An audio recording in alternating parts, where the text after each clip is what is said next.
minutes. Okay.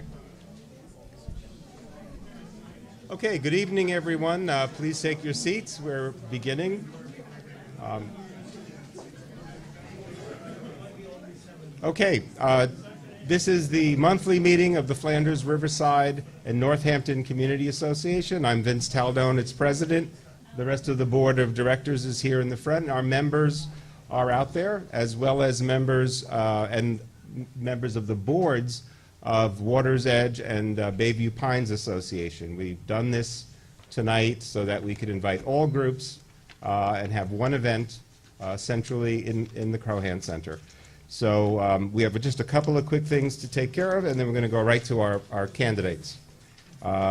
First, I'd like to invite you to rise for the pledge. No one's required to, but if you wish to, join us. I pledge allegiance to the flag of the United States of America and to the republic for which it stands, one nation, under God, indivisible, with liberty and justice for all. Great, thank you. Should we call the roll? Who's our secretary? Okay. Vince Taldone, Here. president. Here. And, I don't That know guy, Steve Sharp. Yeah, I know. Steve Schreiber, vice president. Treasurer Doris Dacus. Here. Secretary Sandy Adams here. And general board member Paola Tellis. She's here. Right here? All present. There. Okay, all present. Then we have a quorum and a full board. Tonight is our candidates' night, but let's take care of our business first, which is the minutes. The minutes have been approved online and are Right. presently up on, or will be up on our board, Right. Frnca's site, website. If you care to read them, there's a couple of copies if anybody would like a hard copy. Right. And then they will be on the website at frnca.org for anyone who's not at the meeting or just wants to refer back to what was said. They're actually very good notes, so it's worth reading. And on to, so we have minutes for which month to adopt? August. August. I make a motion then that we adopt the minutes. Make a motion. All in favor? Aye. Okay. And again, they will be available. We've all seen them already, but they will be available and are available here in paper copy. I'm going as fast as I can. I didn't say anything. Okay, and on to our treasurer's report.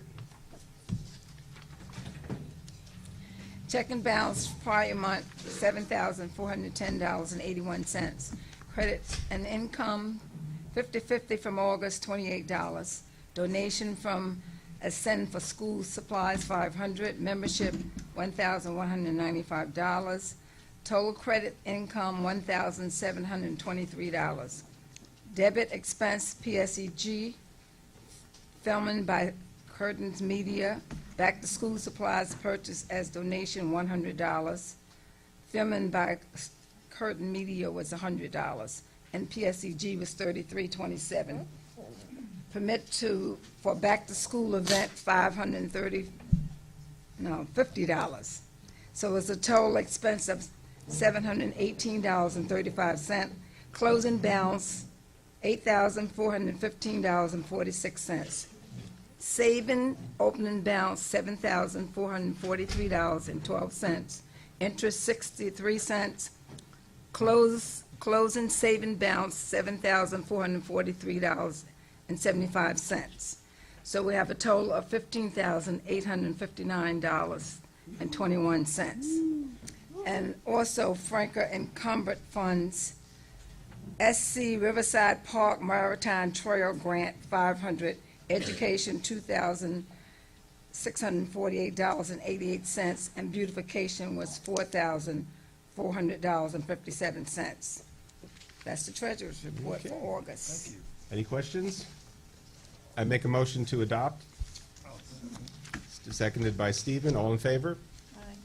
Okay, that's done. Now we have other items we're going to take care of closer to the end of the meeting, which would be my report and some other items that need to be reviewed, but I want to get to our candidates and explain the process.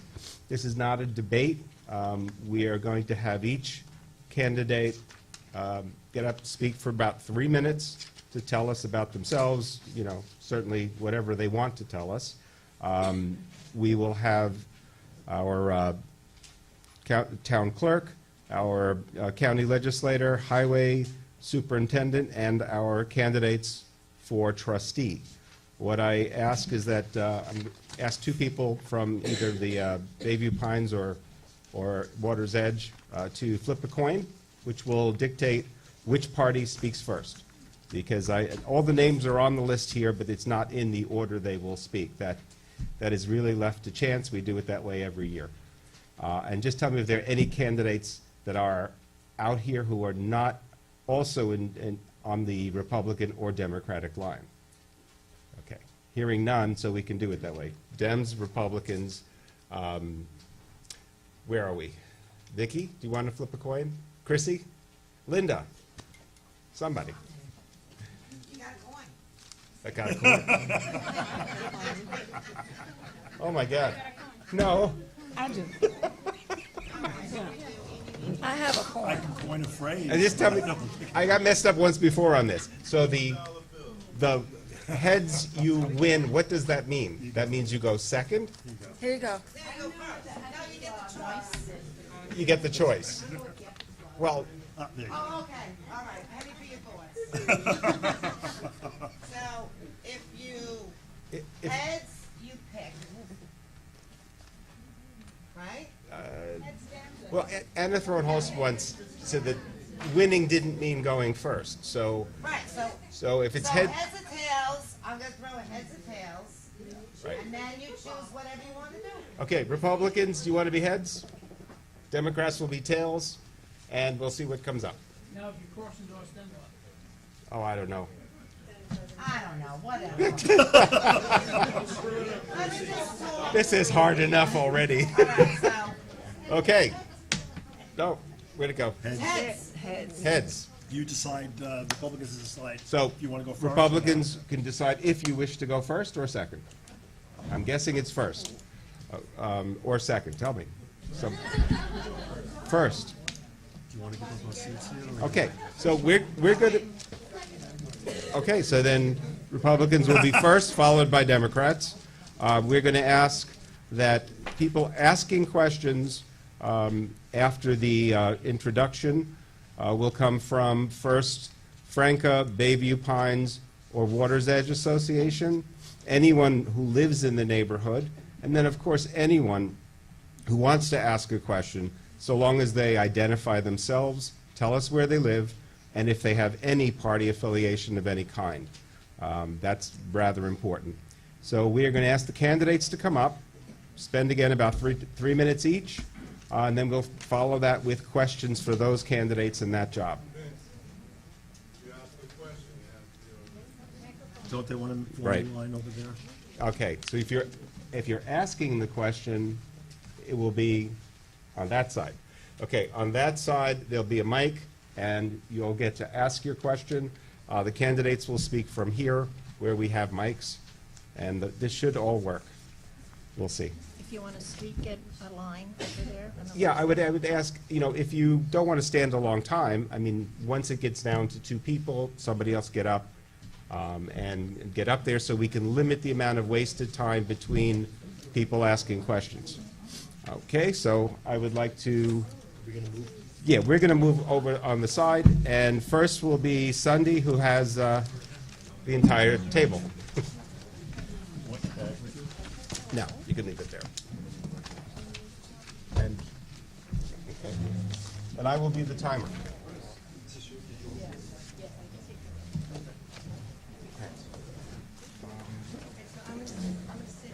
You can sit or stand, just grab a mic. Just stay in this area for the camera. Okay. Am I right, Charles? Okay. And these waters are for you guys. Okay, well, hopefully I won't talk that long that I need to drink water.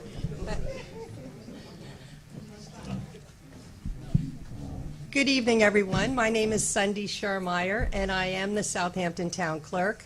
I've been serving since 2006 in this capacity, and I'm running now for my fourth term this November. I have the designation of a registered municipal clerk by the New York State Town Clerks Association. In this past term, I have served as the president of the Nassau-Suffolk Town Clerks Association and also as the district director for all of Long Island for the New York State Town Clerks Association. I have many duties in my office. I run two offices. One is located in Southampton Town Hall, and the other is in Hampton Bays at the Annex, where the Records Management Center is located. I manage the legislative functions of the town board. I serve as the town registrar of vital statistics, signing birth certificates and death certificates. I am the records management officer overseeing a center in Hampton Bays with 6,000 cubic feet of archives for over 35 departments of the town of Southampton. I am the New York State and the Southampton Town licensing and filing agent. I am also an election officer and have run 6 special election districts, some for ambulance districts. One was for the Flanders area. I'm the guardian of the town's historic collection and created a historic division back in 2008. And we have preserved thousands of pages of historic maps and documents and made them accessible online for people to do research. I am also a marriage officer for the town of Southampton and have actually, I just did another one this past weekend, have performed over 1,000 ceremonies in my time in office, which is always one of the highlights of my job. During my tenure, I've modernized the town clerk's office, digitized procedures to provide more effective constituent services for everyone, implemented successful online townwide bid process to expand the participation in the bidding process and to help lower the prices of some of the services provided to help reduce the taxpayer dollars that need to be spent for those services. Introduced a townwide electronic document management service to oversee all the electronic documents that the employees of the town produce in the course of their duties.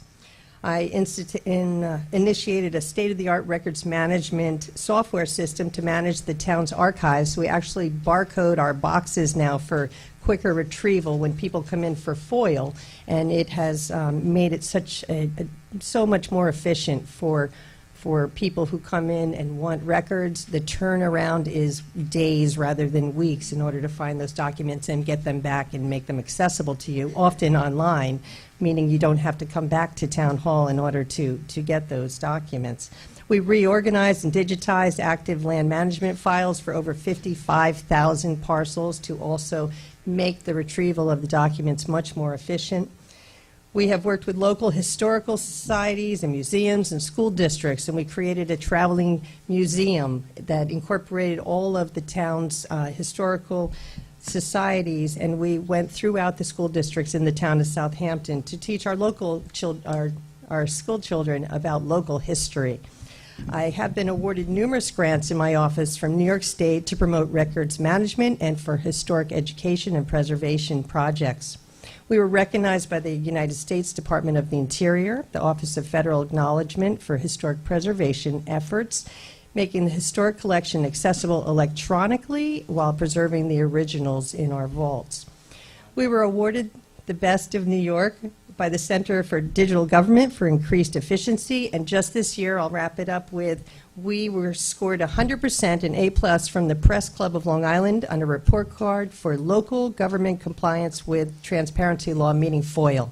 And Southampton, Southold, and Huntington were the only towns that were given an A+ in all of Long Island, and we're very proud of that for our response to the public.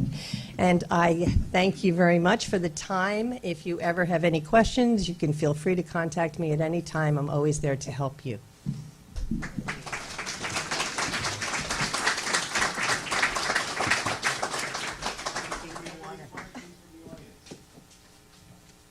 Any questions? Sure. Here, I think this is the traveling mic. I see you're the only one on here for town clerk. I am, yes. How does that happen? How does Well- people run for town clerk, and how come there is nobody else to oppose you? Well, I would like to say that's because the team of people that I have assembled over the course of my last 3 terms have worked extraordinarily well together and have worked very hard to serve the town of Southampton and the public. And as a result, I think people want to hopefully keep me in the office so that I can continue on the projects that we have accomplished, digitizing our records, making them more accessible to the public. I call my office Switzerland because we don't play politics in my office. We've worked with all sorts of administrations throughout the time that I've been in office. We're there to help those that get elected do their job to the best of their ability by providing them with the resources that they need to do their jobs. And they come down, they need our help, we're there to help them with whatever they need to do that, whether it's records or studies or things the public comes in. I've helped many of the people in this room with special events that you wanted to put on in this community, with access to things. There's a lot of familiar faces here that can attest to the fact that we work very hard. Thank you very much.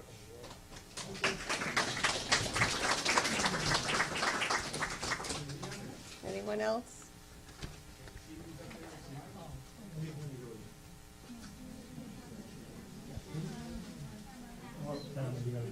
Come on up, Carl.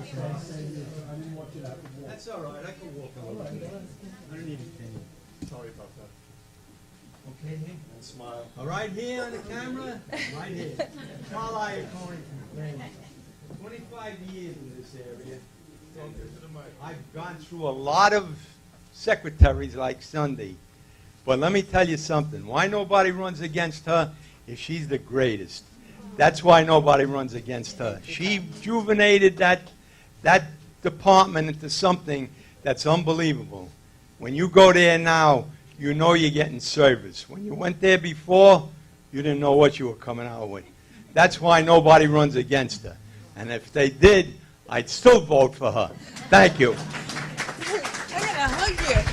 Give me a hug. Okay, can you travel with me to the rest of the places that we go, Carl? Anyone else? Are there any others? Or I can move on, but remember, if you see someone up there speaking and you want to ask a question, go stand up where Steve is and he'll give you the mic after the person before you. So now we're going to move on to Suffolk County legislator candidates. And how did you say this? The Republican gets to choose whether first or second? Or it's all first? It's all first. So, that would be Heather Collins. Well, Bridget gets a couple extra minutes. So, Bridget Fleming, our current legislator.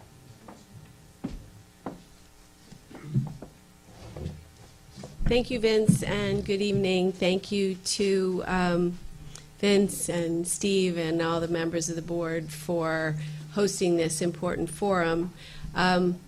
I was told that my opponent would be here, but my opponent is not here. I haven't met my opponent yet, so I don't want to speculate as to why we don't see her, but I do know how important it is to connect with the community, to meet you where you are, and to ask for your support. So that's why I'm here, and I'm certainly going to do all of those things. I served on the Southampton Town Board. Did I say my name? I'm Bridget Fleming. Sorry.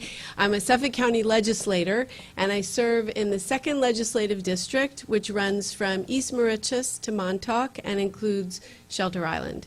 And Flanders, Riverside, Northampton are critically important pieces of that really most beautiful district, in my humble opinion, in the county of Suffolk, which is pretty darn beautiful pretty much all over.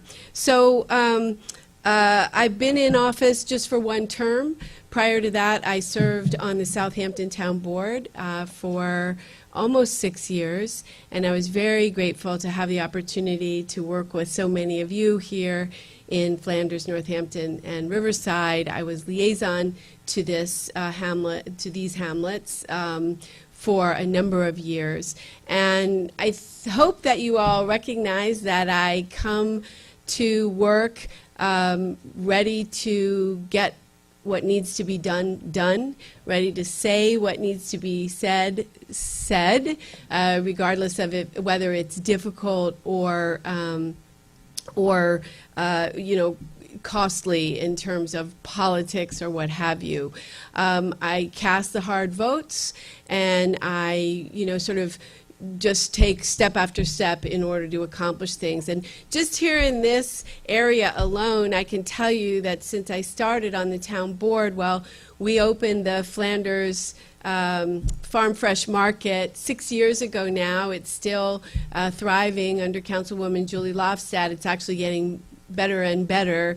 One of the reasons why we did that is to promote local farms and also to make sure that folks have access to fresh produce and to build the economy. It's been one of my main focuses since I started representing this district, to build the economy. It's one of the reasons why in just the one term that we have served, I say we because I see at least one member of my team, legislative aide Cheryl Razi, is here. Thank you, Cheryl, for being here. I know a lot of you know Cheryl.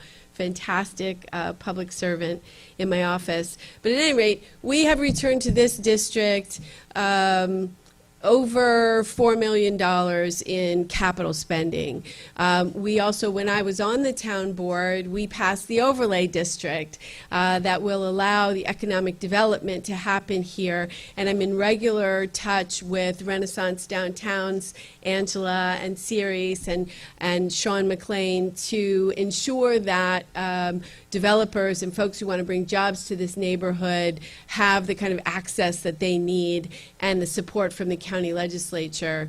A lot of the funding that I just mentioned, which is very, very significant in these difficult economic times, went to the Riverside Circle, which, as you know, is now underway. I'm so grateful to Renaissance and to the folks in the community who are helping us communicate with the public with regard to disruptions of that circle. We are going to change this 80-year-old single-lane mess of a traffic circle into a modern two-lane roundabout that will not only reduce the congestion that we all sit through every day around the circle, but will also add to the safety of pedestrians and folks in traffic, and also allow any developers that come in to meet that first leg of the environmental review, which is traffic congestion.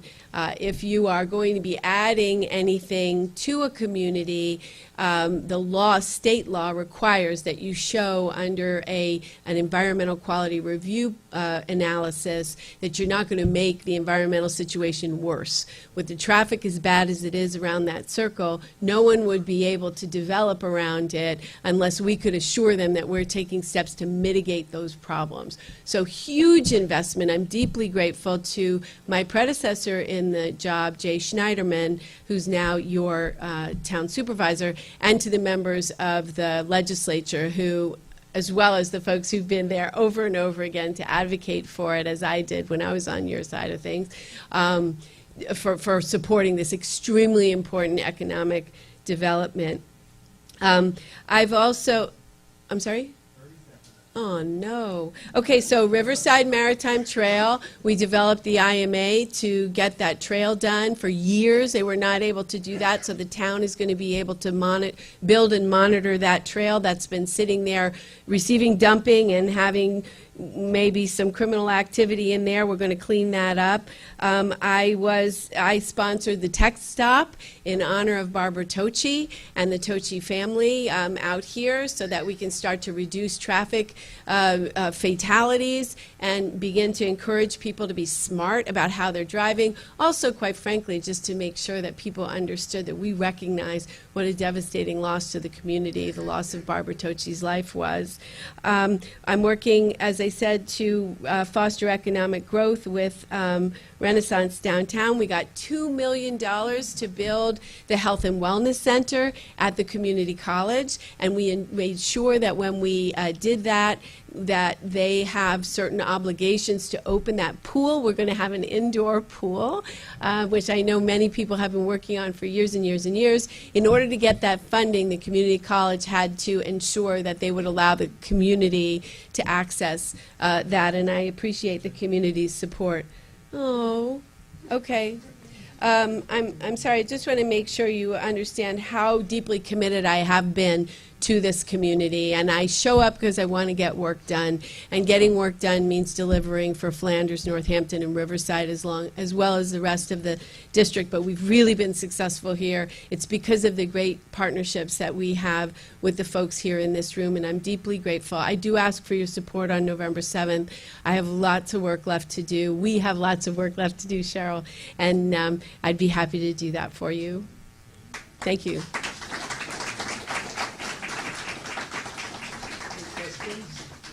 Anybody have a question, please? Hi, Bridget. Hi, Chrissy. Good. Oh, the mic. Yeah, right here.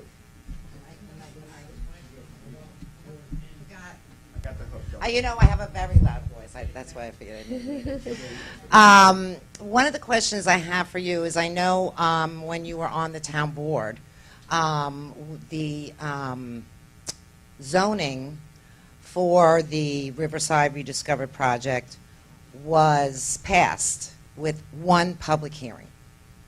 I had gone to that hearing and asked that we have more than one public hearing. How many residences are going to be in that area?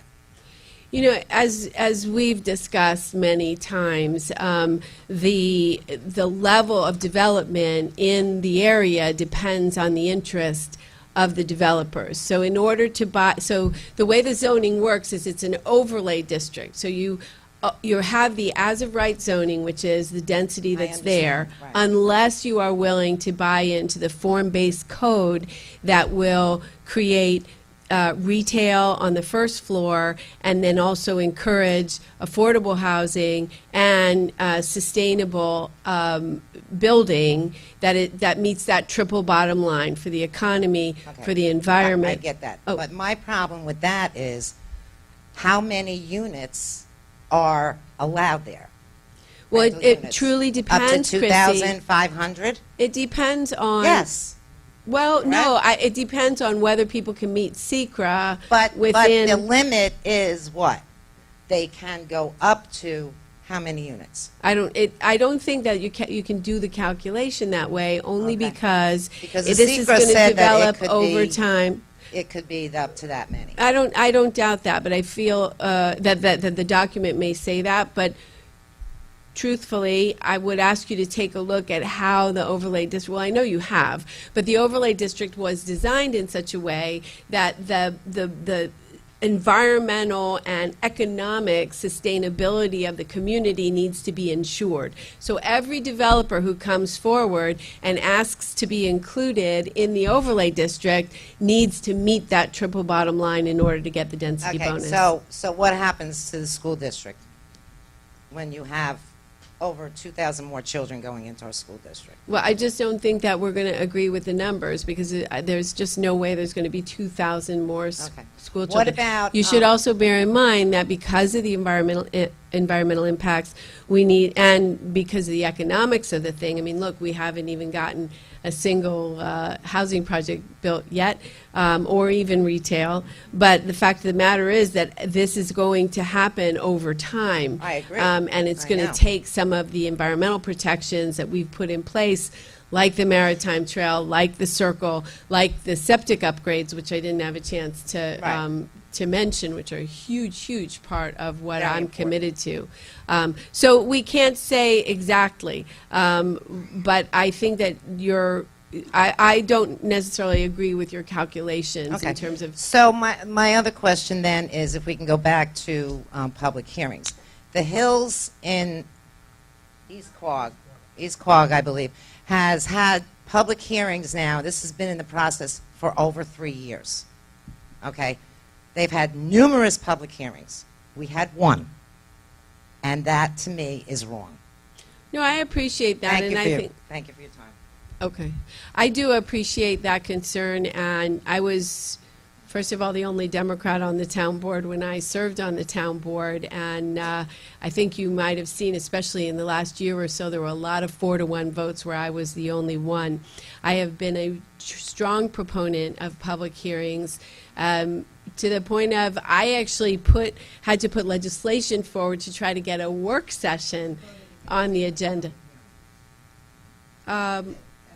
No, I voted to approve the, I did. I felt that I had heard from this community that they really wanted this project to move forward. And my decisions, especially with something like that, were based on the fact that I heard from the community.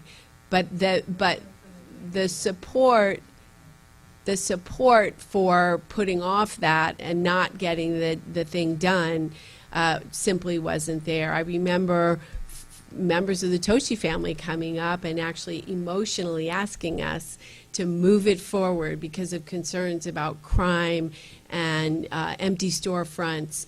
This community has been asking for decades for the kind of improvements that this overlay zoning may be able to provide. And those are the reasons why I felt we should go forward while we had the political will to do it. Any other questions? Please feel free to come up and be prepared. Any questions? May I just add one thing? I left out a very big part of what I've been committed to on the county legislature, which is the septic upgrades. And I'm very proud to announce that not only did we do the first sanitary code revisions in 30 years, and I was a lead on that working group, but I co-sponsored the grant and loan program, and we just awarded the first grant and loan to Anthony Hobson right over here on Flanders Road, right across from the Reeves Bay where the Bunker Kill was not long ago. I'm deeply proud of that, and 25% of those awards have come back to this district, many of them here in the Reeves Bay watershed, so I'm really proud of that. Thank you.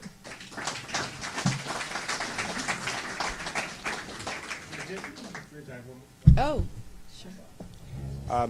As you know, the Flanders Riverside Northampton Community Association overwhelmingly supported the adoption of the overlay district. We had many community meetings. There was only one legal public hearing, but I often thought that was because there was no need, as opposed to the Hills, where there's a lot of controversy there. But I wanted to ask, and one other point needs to be made. This is not just environmentally and economically sound. We have asked it to be at least revenue neutral, if not positive.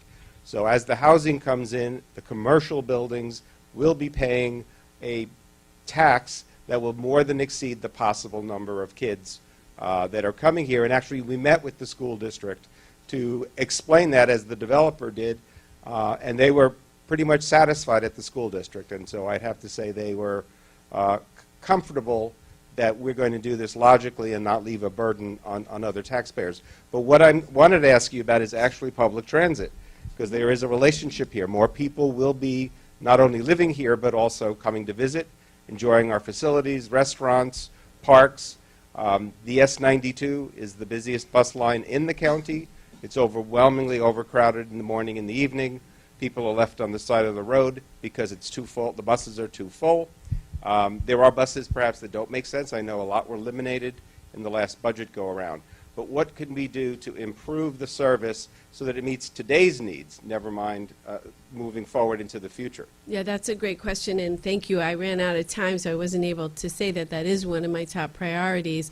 And I appreciate your understanding with regard to those cuts, but I don't think those buses were necessarily the right ones to cut.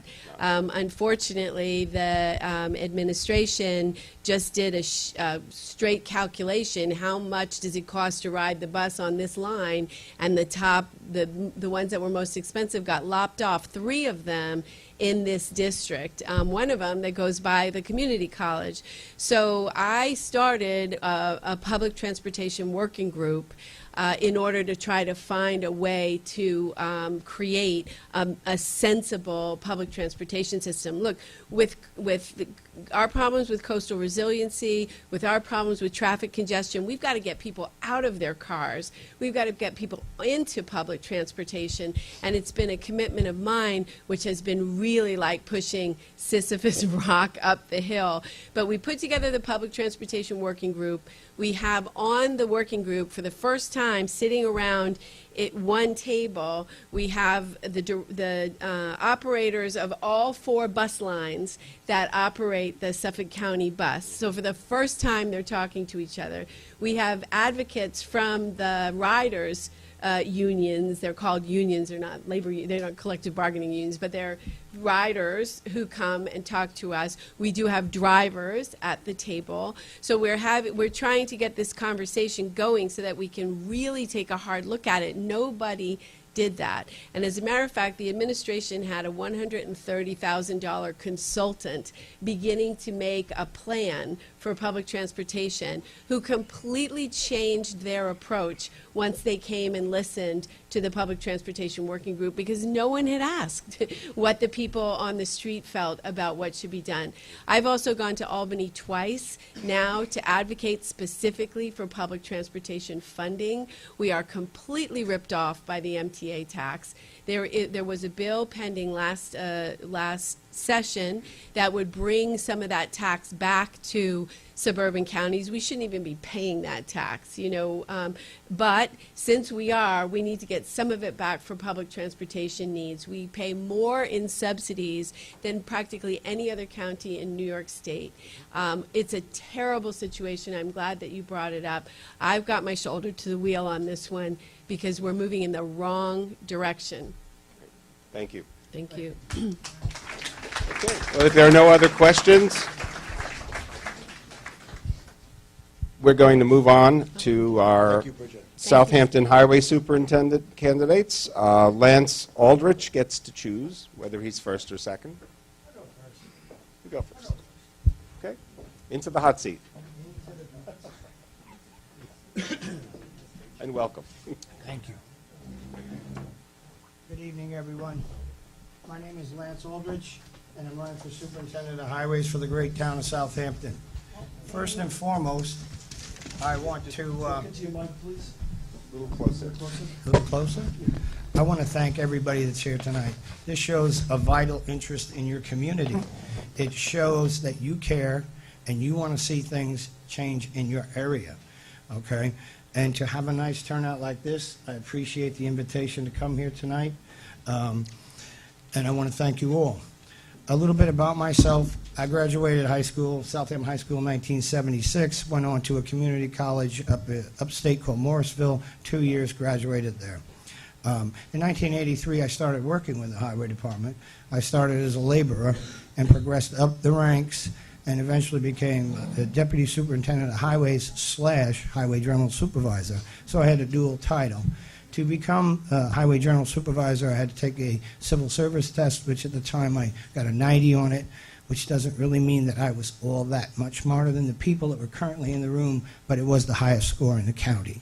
So over my course of time, I have worked in snowstorms, I have done paving, I have done drainage, so I have a fairly good expertise involving the Highway Department. I don't know if you know it, but just recently I worked closely with the police department in Hurricane Irene and Superstorm Sandy. I was in the EOC. I was working with the fire marshals, code enforcement people, PD people, in coordination of our efforts with the storm. I also was involved with 2 United States Opens. I currently have a 3rd one coming in 18 to Shinnecock Hills. And I was involved with the setup and the security there, once again working with the police department. If you have read the newspaper, you will see that the Southampton Town Police Department has endorsed my candidacy this year, and I'm very happy and grateful they have chosen to do that. So, that's a little bit about me. I have been in every snowstorm for the past 32 years. That's my time with the Highway Department. The only ones I might have missed was when I took my kids to Disney and I was out of town. If I was available, I was the first one called in, being Highway General Supervisor at that time, and the last one to go home. So, 30 seconds. I worked Gloria, Bob, the Perfect Storm, Irene and Sandy, as I said, in the EOC. I think my records indicate I worked through 19 major snowstorms, including the blizzards of 93, 96, and we had 3 of those in 2010.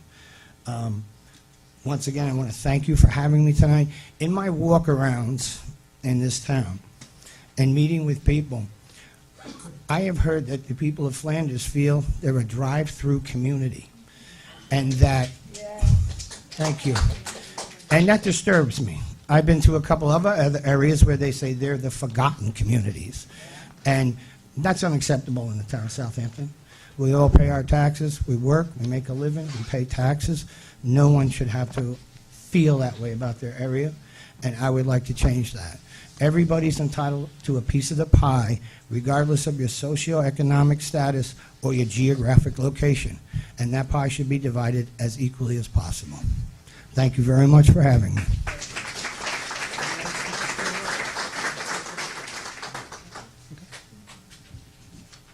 Okay, and Highway Superintendent, we'll do questions at the end. Yes. Alex Greger? Thank you. Thank you very much, everybody. My name is Alex Greger. I've been your superintendent of highways for the past 7.5 years. And what I did when I came to this group 7.5 years ago is tell you that I know where Flanders is, Riverside, Northampton, and that I think I can do a better job than the past administration. And I believe I've been delivering on that. So one of the things I'd like to give to the organization tonight is a list of roads that I have been paving since I've been in office. Carl asked me, Iacone, a long time ago, do you know where Flanders is? And I said yes. I'm born in Hampton Bays. I live in East Quogue. I'm in the same highway district as you. It's a large district. It covers a big area. So I'd like to turn that list into you. Just working as in a highway department doesn't make you the best qualified person to run the department. What I have done is I've worked at the highway department for a short time, and I've been in private sector construction for over 30 years. But since I've become highway superintendent, I have traveled the state. I'm a member of the State Highway Association. I'm the Long Island director. I've taken numerous classes, and I earned the title of Roadmaster 1 through Cornell University, and I'm continuing my education with them as well. I'm working on the Roadmasters 2. I've been put on the advisory committee of the Cornell Local Roads Committee because they like what I have to say. I didn't prepare any speech. I just wanted to talk to you as a neighbor. So I bring home some skills that are being used throughout the state of New York that haven't been used here. And I appreciate my opponent's time on the highway department, but yet there were things that weren't done. One of the main things that was done is that the past administration stopped paving the roads in their last year because they didn't have an escalator clause in the contract, and the paving contractors were losing money. Now, that was terrible. That's the first thing that we changed when I took over in office. We were dismal in cleaning drains. I believe the number was about 350. Right now, we're up to about 650 a year. That's still not good enough, and we're trying to do better. I created a dedicated crew without hiring any more people. The highway department used to have over 100 employees. Now it has 62, including the administrative staff and myself. So you can see that over 40 people have been cut, and we have a bigger workload. When I took over, the highway department picked up leaves for over 50% of the time.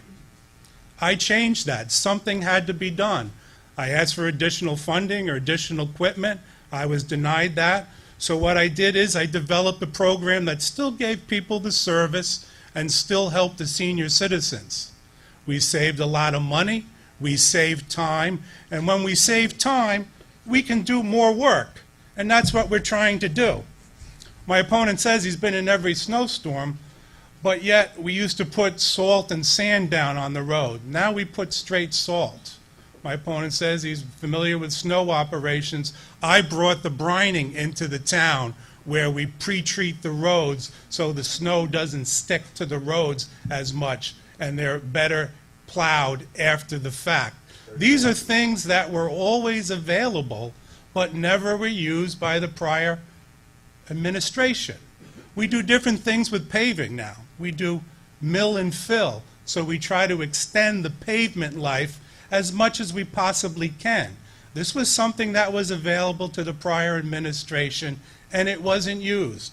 We're changing our markings. We use a thermoplastic now in crosswalks, high-traffic stop bars, turning lanes. This was something that was available, and it wasn't used before. Time is So up, Alex. I won't take away from my opponent, but you need to keep up with times. I care about my employees. We give them a lot of training, more than the previous administration ever did. There's less injuries, and when there is injuries, people come back to work faster. Alex, I'm we do buying have to better move on to equipment questions. to make it work. So thank you very much for your time.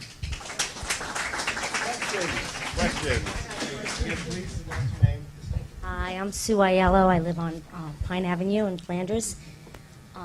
Last year, I've only been here 4 years. Last year, numerous times called your office. My street floods. We couldn't even get out of our house for 2 days. Right. Nothing was ever done. Finally, not from your office, through, I think, Bayview Pines, somebody came just to look at it. It was, the drain, there's a problem there in the bulkhead. Right. So I just want to know, what happened with that? Well, sure. I was there numerous times. I think one of your neighbors, Mr. Nazo, had brought it up to my attention. There is a clapper valve on the bulkhead. When you have northeasters and high tides, you're going to get that flooding there. You're so shallow to groundwater that there isn't a lot of capacity to put the water in. So sometimes, as much as you don't like to hear it, the tide has to recede and the water goes back out through the bulkhead. Now, we're working with the engineering department, and they've taken over some New York Rising properties, and they're putting some stuff in that we're working in. But you have to understand that you're very close to groundwater, and when you get the surface water inundation, it's very problematic. So I have been down there. I've been down there multiple times. I'm not in charge of dredging. I'm with the roads. And if there was an emergency, we would get you out. We are working to try to lessen the little depression in the road, but that's the low spot. But sea level is rising, folks. And coastal communities such as yours, Bayview Pines, Water's Edge, all along the Shinnecock and Peconic Bay, we have problems in Noyak. And it's tough, and I'd be lying to you if I'm telling you it's going to get better. You see the trends in the weather. Well, that's one thing we're looking at, but there needs to be a low spot to collect the water so we can move it in the old-fashioned way through that flapper valve through the bulkhead. Now it's going to go from the low spot to a kettle hole area. But that will still only have limited capacity. Our drainage systems are designed to contain 2 inches in 24 hours. It's a first flush system.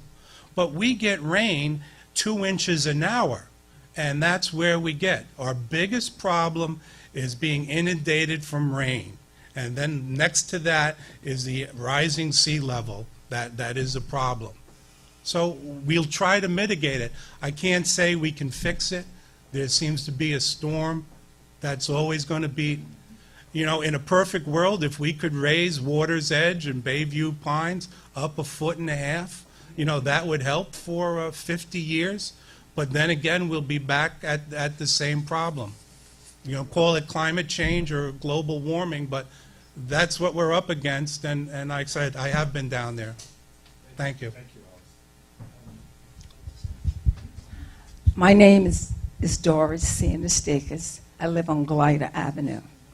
7 years ago, when you were running for supervisor, you came and walked through the neighborhood with us, Glider, Anchor, Stearns, Bell, and you saw how ragged the streets were.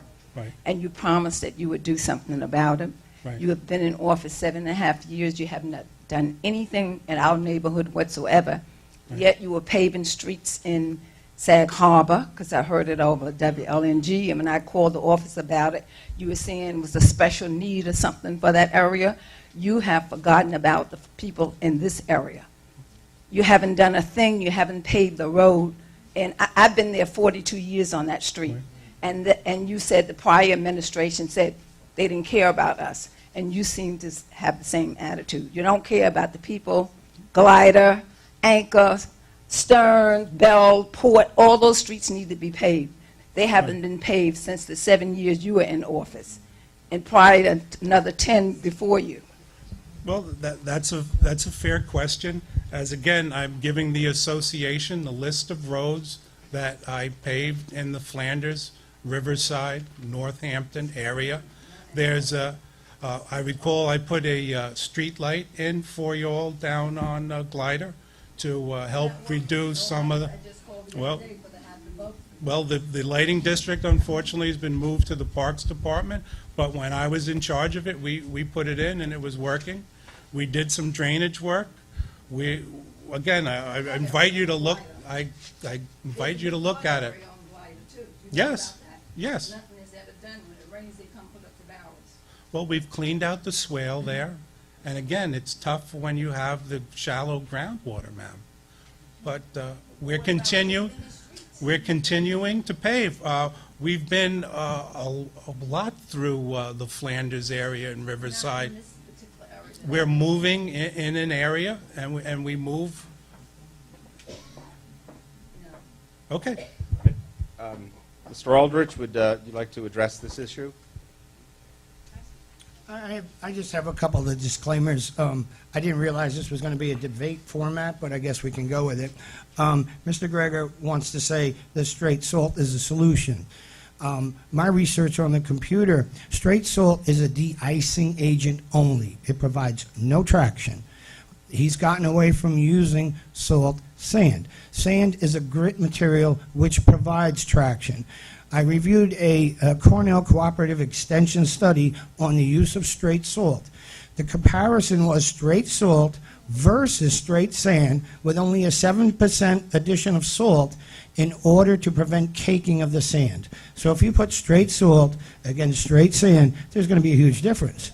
But if you use a 1%, if you use a 1-for-1 ratio, 1% salt, 1 unit of salt, 1 unit of sand, your price goes down over the course of a year significantly, and not only do you get de-icing, you also get traction. Mr. Aldrich, I didn't mean to go back to other issues. This woman asked a question, and I wanted to know if you have any comment on the paving issue in her area. Well, I'm very sorry if you feel that you've been neglected.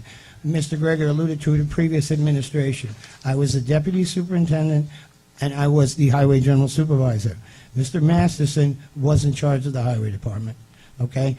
I am not Mr. Bill Masterson. I am my own man. And if I tell you I will come to your neighborhood, I will walk through it, and I will see to do the best that I can for your neighborhood, it's a solemn promise. And I will meet with you anytime, day or night, okay? And we'll go through your issues, as I met with other people in this community and went through some of their issues. So I'm not the shell answer man. I can't solve everybody's problem, but I can work diligently to make improvements, okay? I just want to disagree with Mr. Aldridge's assessment of salt. We had Cornell come out, but I just, yeah, well, he turned into it. Hello, my name is Mike Bruno. Hi, Alex. Hi, Mike. Well, we called you many times, right? I spoke to you only once on the phone, Right. and the phone calls to your office is multiple. Right. All right, and you're not so swift for calling people back. All right, so, yeah, and I hate to be so blunt, but that's how it is. Okay. Okay. And we're talking about the edge of our street, about the cement barriers, right? Mm-hmm. That you refuse to do anything about. You know what I'm talking about. Okay. Maybe I'm using exactly the right words. Right. But you not doing the right thing for our block. Okay? So, If I could, I think you're talking about the guide rail that was at the Exactly. end of Royal Avenue. 100%. In that, incorporated in that guide rail was a sand berm that had wetland grasses and meadow grasses, and we tend to leave those alone that were there. Somebody decided without permission from the highway department to knock that down, and the request was to move back the guide rail, and we looked at that, and the trucks need room to turn around, and it didn't seem like it was the best thing to do, so we haven't done it. I'm sorry if you think that I haven't called you back, but I think we have talked on occasions. One time. One time? And you Okay. said, Okay, I was a sanitation worker, I plowed more streets right. in one season than you Right. guys plow, okay? Yeah. That's not the right answer for turning around, because we're talking about the width of the block. You have to turn the truck around anyway. If you have to back up one time or two times, Yeah. that's not the, you could come up with a better excuse than that. Well, it's not an excuse, Mr. Bruno. We looked at it, there's a driveway, even though the house isn't really occupied. We didn't want to move the guide rail back. And we're still a little bit puzzled that someone took it upon themselves to knock down that grass berm that was growing there. But That certainly, has nothing to do with it. but you certainly are entitled to your opinion, I sir. definitely am. Thank you very much. Okay, thank you. Thank you.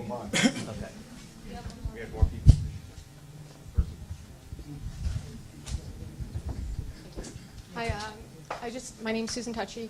I live off Golden Leaf Trail, and I have to say, I'm sorry that I missed everyone speaking tonight. I was in late, but I heard people saying some negative things. Mr. Gregg, I have to tell you, I had for 13, 14 years a problem with my drainage. Every heavy rain, just as you say, it's very hard to keep up when the rainfall is that great. And for at least 12 years, I try to get the problem corrected at my house because during the rainstorms, I lost power. My utilities are underground. When I called your office is the first time that I've gotten a response and the drainage was corrected. So I have to say I feel different than what people are saying here tonight, that you're not responding. When I speak to your office, they are the first ones to call me back, faster than anybody in the town. Those two ladies in your office are fabulous, and I do appreciate it. I also think you're the first highway superintendent that has stood up for Flanders, and when money was going elsewhere, you were fighting to keep it here, and I do appreciate it. Thank you.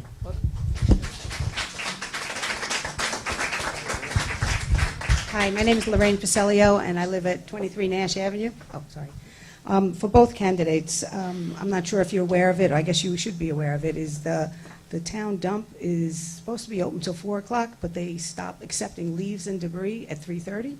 And I'd like to know what you can do about that, as well as whether or not you can ever restore the leaf pickup program, because we have a serious problem with people dumping leaves into vacant properties.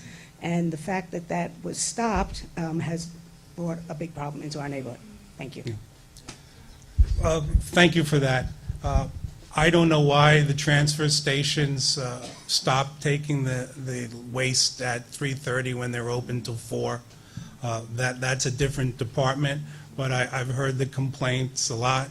What we have done when people have come and, excuse the expression, discussed to our office, I've let them come in the back of the highway department yard and dump those leaves there. That department is beyond my control. But for your about bringing back the leaf program or why there were changes. Again, it was taking about 17 weeks to pick up the leaves. The leaves are falling off the trees later every year. This year is the latest that we started the program, the last week in November. And that seems to be the trend, that the leaves aren't falling off the trees. And we start the program sooner, it's problematic. With the bag program, we're able to make 2 passes and get it done in about 4 weeks, which is good. We give out vouchers. That's something that I could try to do because the transfer stations refuse to accept residential landscapers. The landscaper that you hire, they refuse to take it without a fee. So I had to come up with a schedule to try to make it work. And then we still have the 73 and older or special needs that we'll let them put their leaves out loose. But what was happening is they were being pushed around in the snow, and the drains that we've all been hearing about being clogged up, that matter was going into the drains and clogging them up further. So I have asked the previous administration if we could, like how we handle some hurricanes, we get some extra contractors and we could go for it and get it done. Because it seems no matter what, we get a snow around the 26th or the 28th of December. And we really tried to get the leaves up by then. So we were denied the extra money for extra help with a contractor, and we asked for more equipment, and we didn't get that. Now, I know if you've all been hearing, there's been some talk, labor issues, and I asked for some part-time help. Because again, we have a bigger role, and we have less people, and we have to try to get the roads clean for keeping the drains, and so people don't have to walk out into the road when they're a pedestrian. So something had to be done. Whether I'm right or wrong, I won't be accused of not making a decision. Granted, some people may not like the way we're going about it, but I am keeping my promise to Flanders, and I'm trying to do the best I can. We're moving in areas. The budgets have shrunk, and I don't see that changing with the cap. So I hope that's a bit of an answer for you, ma'am. I'll agree with Mr. Greger that the previous program was much too cumbersome. We were picking up leaves, we were picking up brush, we were picking up bags. So it needed to be trimmed back. My exception is that the arbitrary age of 73, most people retire between the ages of 62 to 65. Now, if you're going to use a voucher system, you're going to have to pay a contractor to clean your yard and remove your debris, and supposedly the contractor gets into the dump for free with a voucher. So hopefully your contractors are not charging you for that tipping fee. I would lower the age to 65, because when you are retired, you are on a shorter income, smaller income. I know a number of people that are 65 years old that do not have the financial wherewithal nor the health wherewithal to do their own material and take it. So if you take that age, you lower it, you will be receiving more goods, but I believe it services a lot more people in this town, and that is what I would do. Thank you both. The timing, as Mr. Greger stated, I will agree with him on that, that's an autonomous department run by Christine Fenton, and the only thing you could do is go and see and sit down with Ms. Fenton and try to discuss the changing of hours. Thank you. One more question. I'm sorry, that was very important to me, the fact that the dumps close at 4 o'clock, Right. and they stop you from dropping things off at 3:30. That is, what department is that? Sanitation. Sanitation? Right. Waste management. Waste management, okay. Two things. I went to the dumps one time. I had some pretty big, maybe 4-inch sticks. Now, I don't know if this is your purview or not, because I'm a little confused as to how this town is run. And they told me that I couldn't dump them. Now, I said, well, I see stuff twice as big as that. And they said, well, that's the highway department. So you guys get to dump at the dumps, but the public doesn't. Is that correct? At larger things? Yes, that is correct. We brought up some facts about the capabilities of the machine, and it's their rule. I don't agree with it. Again, what we have had is people, when they've come and discussed, we had it dumped in the back of the highway yard and take it. The machine should be able to handle, it's 1,000 horsepower, it should be able to handle more. And yes, we bring the roadside trees that fall down, we cut down and trim, that are bigger than 4 inches in diameter. Okay, so what would a resident do? I mean, who would they call to say, where am I supposed to dump this stuff? On the side of the road? I mean, this is what's going to happen. People are going to start taking things and dumping them. And the LEAF program needs to be reinstated, okay? You should be able to put the leaves out on the road like we used to, okay, because you do have the big machines that suck up the leaves. You can't put them in paper bags because they rip and tear every time you try and do it, and that's not environmentally friendly at all, okay? So I want to know what both of you are going to do about the LEAF program after I ask you this other question, which is, all right, it's one question. The speed limit down Long Neck Boulevard is 30 miles an hour. When the speed limit is 30 miles an hour, people go 40 miles an hour. Is there any way you can change it to 25 miles an hour? The speed limits in the town of Southampton on town and county roads are set by the town board. You could request for them to lower the speed limit, but again, it might not be what you want to hear. The simple fact of reducing the speed limit does not reduce the speed. People will get away with what they can. Again, I just want to remind you. It does on Hill Street. It works on Hill Street. We try to get more enforcement, but that's the plain fact that we found. Rain, surface water inundation, speeding, and distracted drivers are two of the biggest problems facing the town. No, I know. They're just taking time. So you need to figure out, I would like to know what you're going to do about the LEAF program for every resident. I don't know how every other town in this county picks up leaves except for us. Well, the other towns don't do that. They're mostly bags. I'd just like to throughout add this point Island. for our members. Both candidates don't have their own budget. The budget comes from the town board. So if the town board funds them to do more work, cleaning up leaves and more paving, they can do it. So we might want to ask these same questions, not to these gentlemen, but to the town board members when they're up and their candidates. I just was asked by one of the members here, is it possible to put speed bumps on some of the streets to stop the speeding? Because Lewis says he's constantly, zooming right by his house all the time. Because you're right, you could put a 20-mile-an-hour sign, and they don't even stop the stop signs in our neighborhood. Right. So, I mean, is this something that they can be done like that? Speed bumps, for the most part, or speed humps, are pretty much prohibited in the state of New York. They're used in the city on one-way streets. There's things that we try to do to get to that stage, and the biggest thing is enforcement. The perpetrator, the driver, needs to feel the sting of a ticket.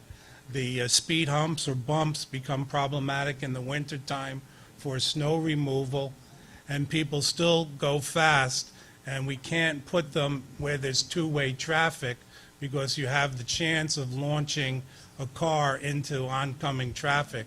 That's why you see them more in the city. Excuse me, can we have one conversation, please? Thank you. I would like to address your question. Now, you could lower that to 25. And as you said, on Hill Street, the fear of God is in everybody, because when they get to McLaughlin's, there's a PD sitting there, and he's got his radar gun, and he knocks everybody off who's going over the limit.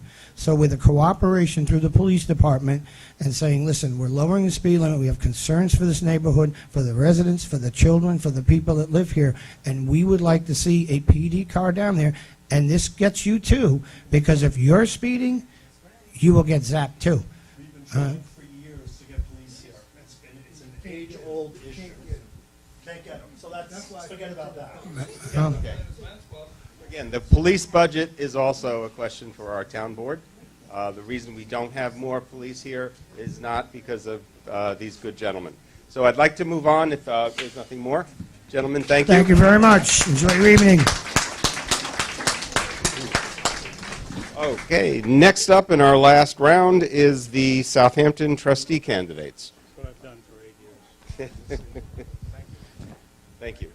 He's trying to shake your Oh, hand. I'm sorry, I didn't see. Where are you? No, I'm going to try. I don't know. So if all the trustee candidates would come up, Please take a seat up front. up front. I don't know, that's right. Oh, are you guys going to go first? Well, you choose. Okay, Dems, come on. Democrats first.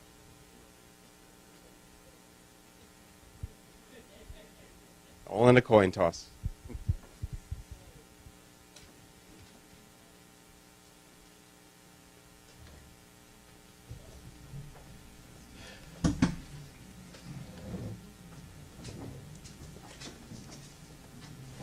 And please do try to keep it to about 3 minutes, otherwise we'll run out of time before questions, which we really We need. have to be out of here at 9. They close it. That's right. We turn into pumpkins.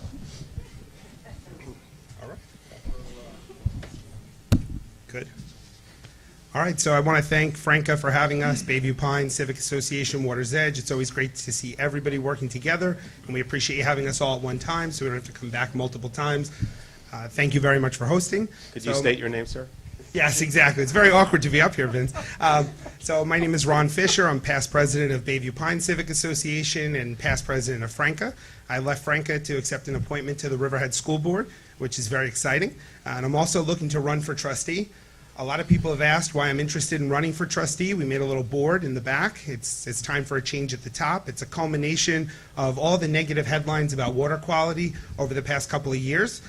In my opinion, the trustees have a lot of responsibilities. The main one is water quality, the beaches, the bays. They do permitting. They do all sorts of wonderful things and allow us beach access, which is a major reason that we all love living here. It's an economy driver, the beaches, and I think it's really important that we have a board that is focused on water quality initiatives. We have a couple of more things that, we made some boards in the back with more information. One of the things that we want to do as a team here, I'm running with Ann Welker, who is to my left, and Gary Glanz and Bill Pell. We want to look into alternate septic systems. The county has a grant, which Bridget Fleming had talked about, which addresses one house at a time. We think that there's some more appropriate situations where cluster systems might be a better idea, and we think that the trustee board should be advocating for these kind of water quality improvements in addition to all the other work that they do.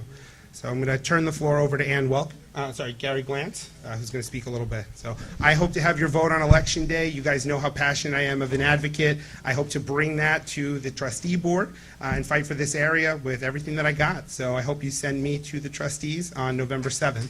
So thank you. Good afternoon. Good evening. My name is Gary Glanz, and I'm running for Southampton Town Trustee for 3 reasons. And one, I think I bring a passion for the water and the bays.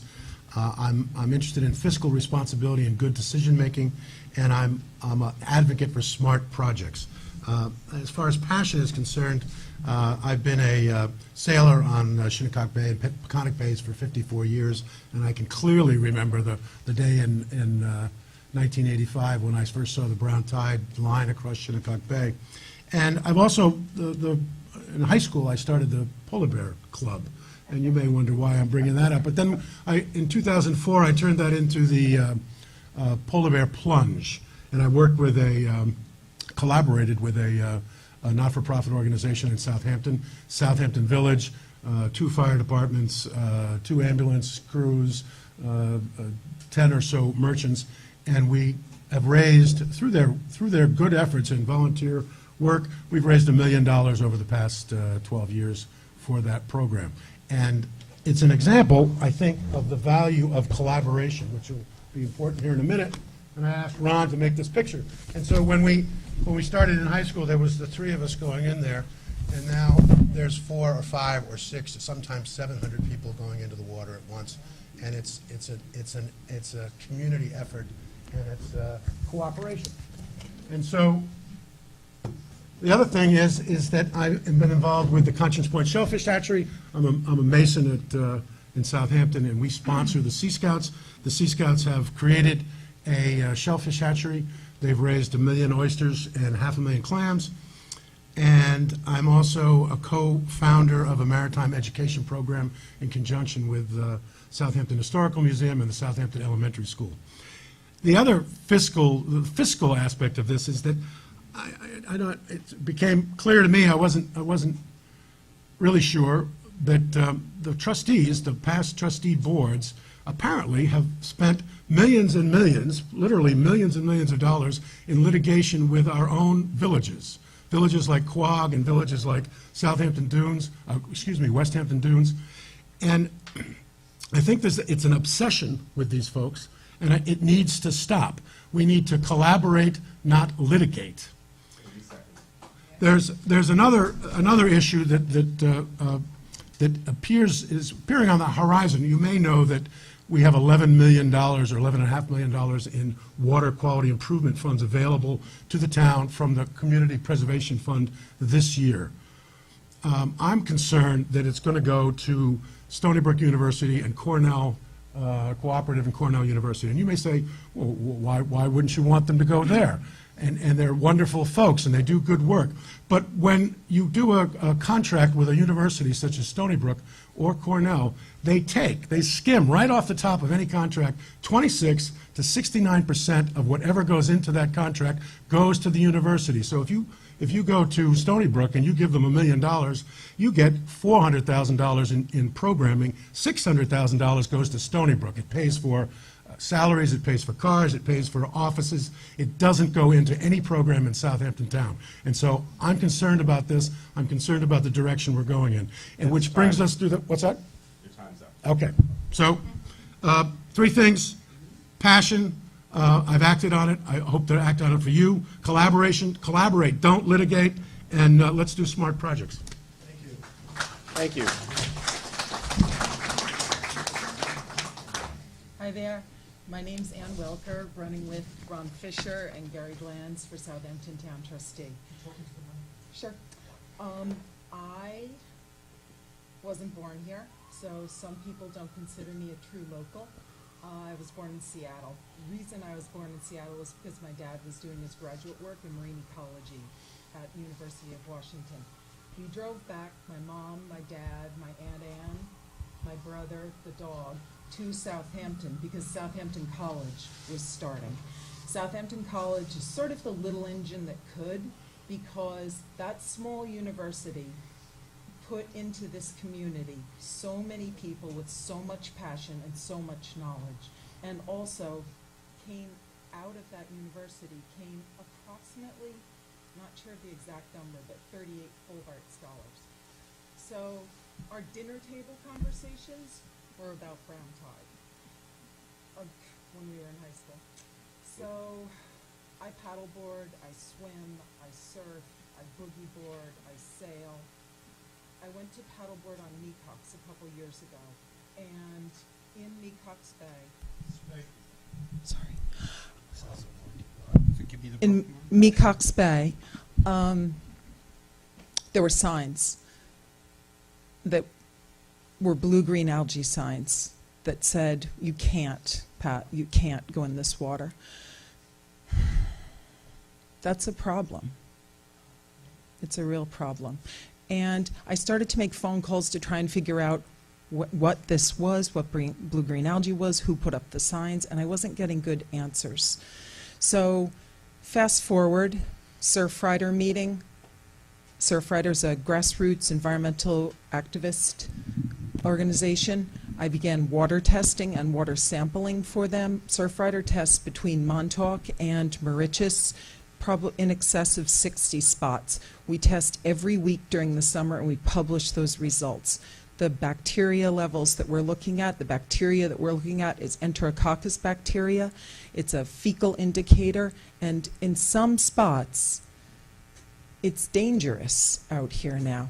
That's why I'm sitting up here before you now, because we need our water bodies to be clean. We need them to be clean. I did a paddleboard race this weekend, and at the beginning of the race, there was a blessing given by the Shinnecock Nation, and before one of the women sang, she 30 talked seconds. a bit. Thank you. She talked a bit, and she said, the women have the knowledge of the water. Women are collaborators, women are communicators. So we'd like to take that communication and collaboration and help, because Mother Nature has no voice. So working together with a Democrat, a Green Party member, and an Independence member, we'd like to change the tide. Thank you.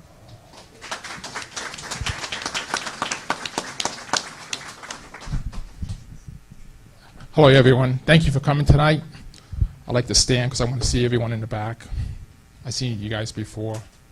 I'm running again for my re-election. I'm one of these people who I'm out there.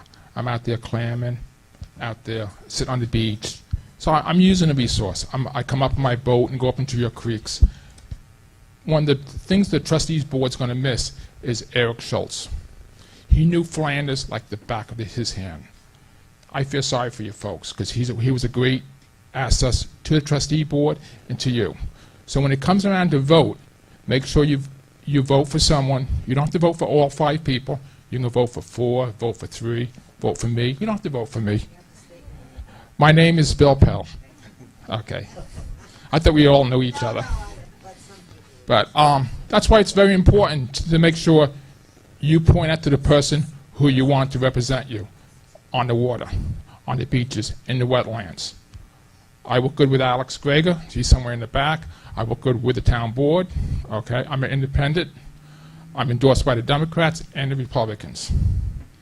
Okay, so I'm very easy to find. I return my phone calls very quickly. So I won't keep you any longer, but just remember, be wisely how you vote. Voting for a trustee is more important than voting for your county administration, your town board, because we help provide your access to the water and your hobbies. And I don't want to lose my hobbies. My wife doesn't want to lose the right to go to the beach and go swimming. Thank you very much for coming tonight. Ron, you have one more quick thing? Yeah, I just wanted to add one more thing. Ann is shy about this, but in the over 300 years of the town trustees, there's never been a woman. And we showed through the Frnca board what diversity can do and how well incorporating women into the board and minorities and how wonderful that works out. So keep that in mind when you're voting. It's time to get a woman trustee elected in the town of Southampton. Keep that in mind.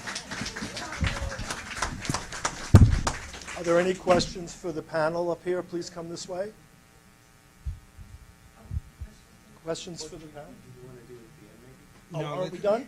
Well, do you want to do it at the end? Oh, that's fine. At the end, right? But, Bill, have you done stand-up comedy? Because you look like you could. What do we want to do? I thought they would answer. Okay, then because there'll be too many people. I don't know. Okay, so you can come up. Yeah. Okay. What are we going to do? Have another seat. Have a seat. You guys can meet. I don't know. Jonathan on camera? You know, we're trying to do the best we can here. Thank you. Thank you. Okay. You guys want to please come up? Okay. Please introduce yourselves. There are people at home watching this on TV who don't know you.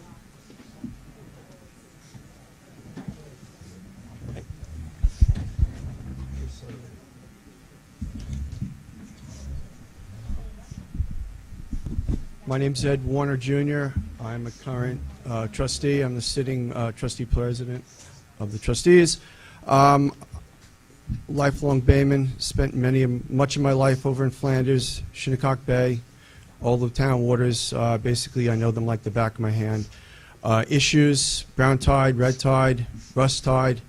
Worked with Chris Gobler, Cornell, any organization that will listen to us as the trustees and try to resolving these problems. But one thing that I can say is that, we, the trustees, our ownership of the underwater lands, are the recipients of all the bad stuff that the community puts on the water, on the land. Basically, everybody in this room is a culprit for doing something on their property, whether you put fertilizer, pesticides, septic, or whatever. It all ends up in our waters and directly affects the waters as we know them. one of the other, Mr. Glenn spoke about collaboration and working with other agencies. It's, a trustee, a Southampton Town trustee, well, we work with, the town board. We work with the New York State DEC, the Army Corps. We work with Mr. Zeldin. We work with, up in Albany. We work with many different organizations to get many different projects accomplished. We've done several dredging projects over in the Sylvan Royal Canals. And I will give Eric a real big kudos because he worked very hard with myself on accomplishing these projects. And if you've ever been doing one of these projects, you know how many phone calls, how many times you have to reach out to legislators and call the News 12 and have them come over there. And we're very, very adept with connecting with a lot of people. So basically saying that, I appreciate Frnca hosting this, and I don't want to take any of the other time up. Yes, thank you, Eddie. My name is Scott Horowitz. I'm the Secretary-Treasurer currently of the trustees. I would like to also thank everybody for coming here tonight. It's important that you get involved in your community. The trustee board is one of the most misunderstood boards, which is why I ran for trustee. I wanted to try and make some sense out of it. I know Ann Welker spoke about Southampton College. I graduated with a bachelor's in environmental studies from Southampton College back in the early 80s. I worked my first job as a bay constable for the town. I went to the Suffolk Police Academy. I worked as a police officer. I've been a licensed captain for many, many years, and I've been running a business for 30 years. I worked very hard for this town. I worked very hard to preserve the framework and educate people on why it's important and why the trustee board exists. Because like I said, it's one of the most misunderstood boards. Sometimes you have to draw the line and you have to end up in litigation. There's just no two ways about it, especially when you have such a passion to protect things like the environment and like our public access to beaches. And sometimes when you've tried to be diplomatic and collaborate to the nth degree, you have to do what you have to do your job that you got elected to do, and that's what I have done. I've done that day in and day out. We have overseen the modernization of handling the finances of the trustees. We had a lawsuit to defund us. They wanted to take our ability to access money away from us. That would be the worst thing that could happen to anybody in the town of Southampton. The board needs its own tax line. It needs funding. Absent of any political issues, it needs to be able to protect resources for all of you. Okay? We laid the groundwork of accountability so that we could be successful in that endeavor, and that's something that everybody should be asking for. Sure, I sat on the conservation board of this town for 4 years advocating for clean water and septic systems, and we work with the state assemblyman, we work with the state senator, we work with our local congressman, we work with the legislature on supporting all initiatives for septic systems. But the reality is we have some responsibilities that we all took an oath to protect and defend. And that's our environment, our resources, and our access to beaches. And we continue to try and educate and advocate for this to the best that we possibly can. We work with the town board, the highway superintendent, we work with the town attorney's office, the comptroller's office. Make sure now that we are following and protecting the taxpayers' money and any enterprise revenue that we take in to the best of our ability. I've worked very hard, and I think that anytime anybody in the Flanders community has reached out to me personally, I've called them back, I've had meetings with them, I've done what I could to resolve their issue and point them in the direction of how to resolve their issue. So I've been your trustee. I'd like to continue to be your trustee. I'm Scott Horowitz. I'm asking for your vote. I believe I've done a good job, and I would appreciate your support on Election Day. Thank you very much. It's on? Can you hear me? Is this good? All right, I'm Don Law, running for Southampton Town Trustee. I was here last time, 2 years ago. I didn't make it in, but this time is going to be different. I believe it is. So my passion was started way back when. I've lived here for 63 years, 43 years. I just celebrated our anniversary, my wife and I, and our kids, our grandkids. I also, from upstate New York, transferred to Southampton College.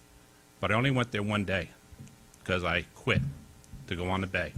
Probably not the smartest thing, but my passion was this bay. And not only did I work the bay like Ed did and his family, we made a living. And you could make a living. But then things got changed. A few things as it went, as you know, as we talked about with global and stuff like that. Things change. So my heart was still in it, but I couldn't do it. So I had to do something else. That hurt. So anyway, that passion keeps going, and now I see it in my grandkids. I try to educate them. I have a charter boat business, Captain Don Law. They call me Captain Don, and then it's Outlaw Charters. But one thing with the charter business is I bring people that don't live here out fishing. The people who take the helicopters over in Southampton, they're on my boat. And they really enjoy stories and things like that that I talk about, and they ask a lot of questions. Why is there sea robins? What about the clamming? What about this? Who's over there and what's that? And then you can explain to them and educate them. One of the things Scott talked about, what's important is working with everyone in that town office. I think that's where I would really help Ed and Scott and the rest of the board, where I can work with anyone. It's sensibility, it's the right thing to do. We all want the right thing. There's only a few people out there that really don't want the right thing. They want what they want. But we can work around that, and that's what I think I could bring to the board. And I thank you for having me here tonight, and hoping I can support. And one of the things I wanted to say is, the other thing when you're on the bay is I did a lot of hunting. Some people, but the thing is, it's not out shooting something. You're on the bay all year long, through the ice, all through the creeks, and you do your thing. So I'm always there. I always see changes, bay bottoms, things like that. So there's where I think I have a little more expertise than other people. It's just that I've been, and my life is the water. So thank you. Thank you. Okay, we are fairly short. Oh, I'm sorry. Good evening. My name is Bruce Stafford. I'm just finishing my first term as trustee. I'm born and raised in Sag Harbor. I'm a member of the Sag Harbor Volunteer Fire Department for 39 years. I'm liaison to the Boy Scouts Troop 455. I came to the trustees not knowing much, and I love the bays, love the water, love fishing, love clamming like everybody else. But it's a real eye-opener to step foot into the trustee's office to see how involved they are. Between the roads that they have to maintain, the buoys, the boats, the shoreline, the docks, the bulkheads. We have 3.5 guys, and they're called a maintenance staff, and they are really stretched very thin. Between anything that washes up, it's our job to remove it, including whales, dolphins, turtles, and it seems like times are changing. They're washing up a lot more. I think we have a unique board that works pretty good together, and come out November 7th and vote. Thank you. Thank you very much. Because of our extremely limited time, I'm going to ask that if there's a question for a particular candidate, please state that. Otherwise, one from each group may address a general question, and you decide who you want to respond for your group. Does that make sense? But I don't know any other way to get done before the night's over. Yep. Any questions, please come up.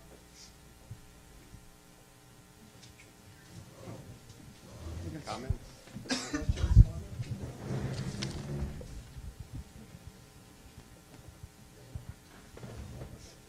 Yeah. Just slide down. Slide down.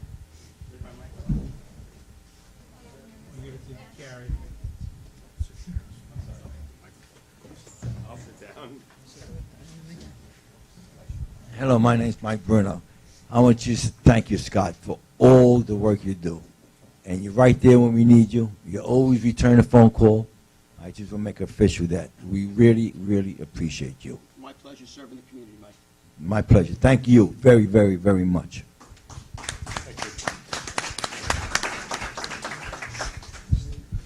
Hi, guys. We have a big group here. It's very nice. I have kind of a two-part question.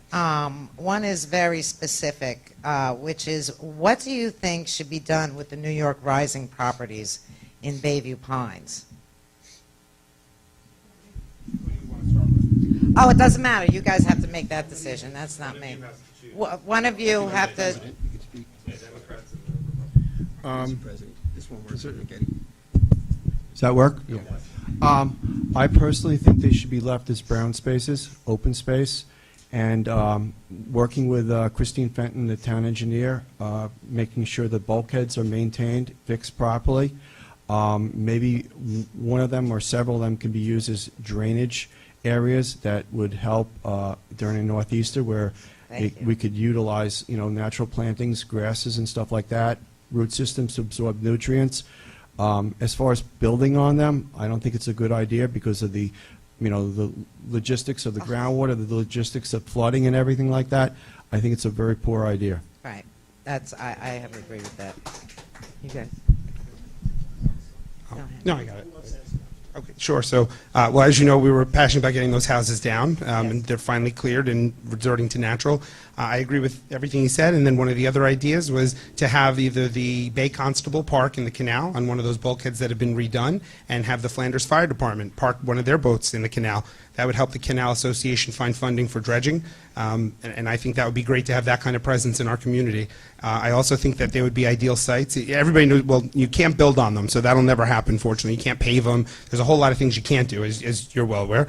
But one of the other ideas is I think they would be ideal site for the cluster septic systems that are underground, they're unsightly, and it would help get entire streets off of the sewers, off of these old cesspools. So I know that the county has done a study, and to see if that's feasible in our community with the groundwater and the heights, I think that would be an appropriate use too. But I favor the open space. My definition of natural is a little different than your definition of natural. We've differed on that. Yes. But I think that there needs to be something there. I like the rain garden ideas. I like the collection sites for the water, and nothing that's going to encourage people to be dumping their leaves there from the neighborhood. So. Well, the one of the things that Bayview Pines had said was that we wanted to see swales or some type of septic systems being used. But as far as natural plantings, God definitely takes care of that. And I don't see any, we have plenty of dune space that has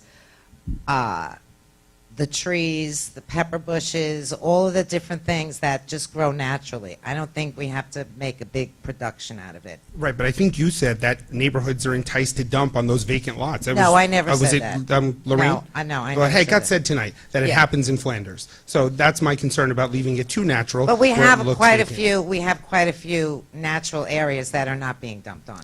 yes, So my absolutely. second question is, what do you see as the future for the beaches in Bayview Pines? That's a big open one. That's a tough one. We have a parking issue, and I know I've been in touch with you guys about that whole thing, and we need something done. Well, the beaches I can speak to.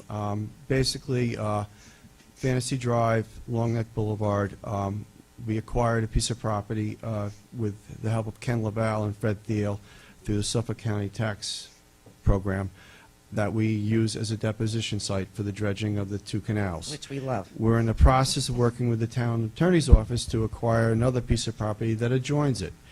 And because of our due diligence and our forward thinkingness, we basically reconstructed a nice sandy beach there for the community. Yes, you did. And when And that we happens, appreciate it. But we are almost being punished for it, or the community is, because it draws a lot of people around. And I met with Frank Sapone, and as some of the other board members have, and to discuss this on the best way to resolve, your parking issue. Well, you And should have had Bayview Pines in those meetings. Well, That's the one thing. that was not I understand. that was not my doing. I I understand. basically gave him guidance, or we gave him guidance on other places where we put by parking by permit, and also with us, doggy bags for picking up the dog waste, and also garbage cans for receptacles. So I gave him guidance to work with your communities. We have that already. We have the doggy bag things. We've had that for years now. But it's out of our jurisdiction. Okay. All right. You guys? Future of Bayview Pines beaches? Thank you. I agree. I think it would be interesting to utilize or lease, have what I think really the association should start with is a survey. You've got deeded beach rights.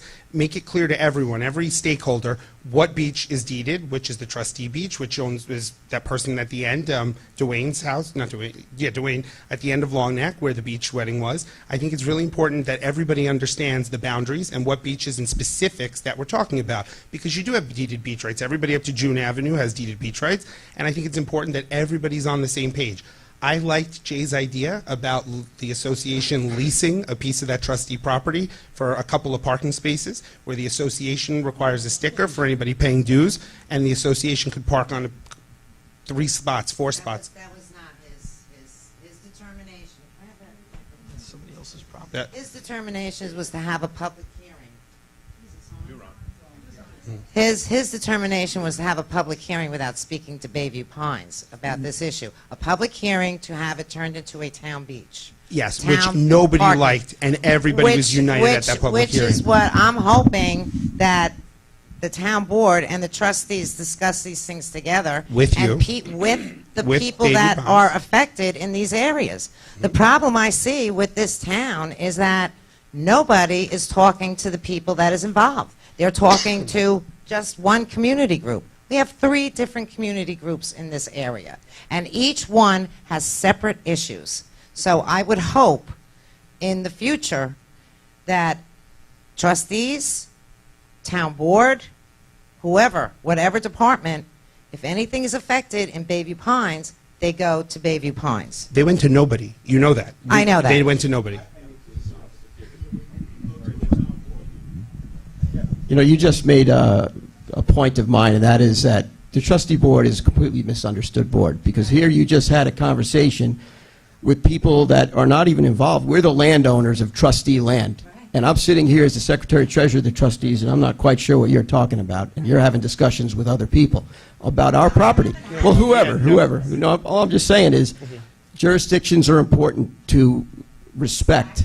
That's why the town was situated with a certain framework, and that's why it's important for trustees to defend that framework, defend our jurisdiction, and if it directly involves our property, our jurisdiction, we should be brought in front and center to try and work with the community and collaborate with everybody. So thank you for making my point. That was 2 community members discussing what could be done. Thank you. You're welcome. Okay, thank you all.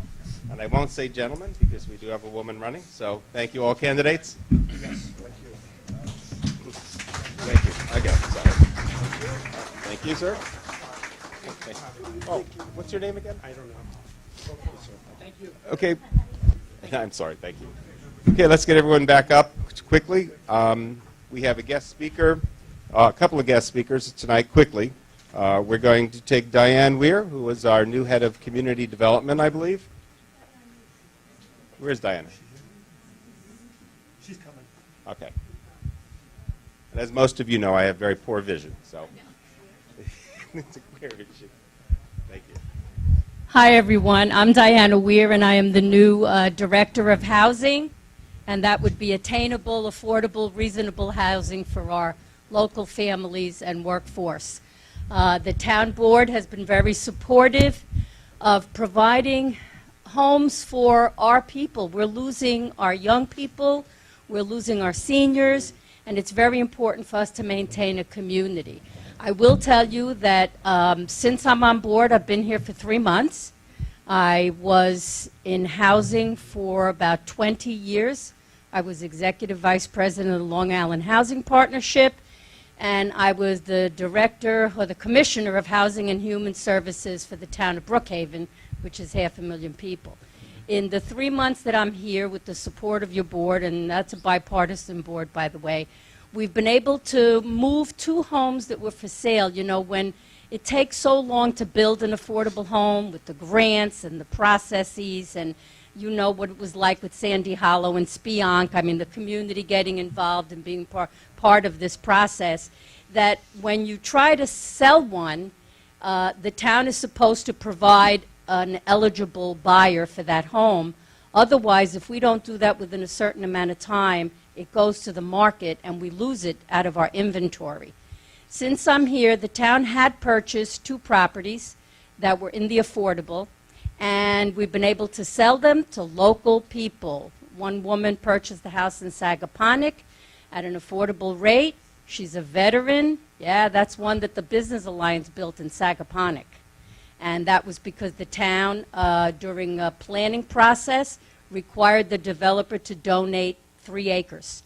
And the Business Alliance Housing Initiative Corporation was able to build 2 homes, each with an accessory apartment in Sagaponack, east of the canal. So I know that's always an issue, build everything east of the canal. 3 acres. Because the community got crazy. I don't know if you would live there. I don't know if you ever lived there at the town board, but people got up and said we were building projects, we were building low-income housing, we were building for people from not here. You know what the community can be like. So, yeah, we were lucky to build 2 homes that are beautiful, each with an accessory apartment that's affordable. The woman who just purchased a home is a Southampton resident. She's a veteran. She works at the hospital and at the schools. And that's exactly what the program is meant to do, is to keep our people here.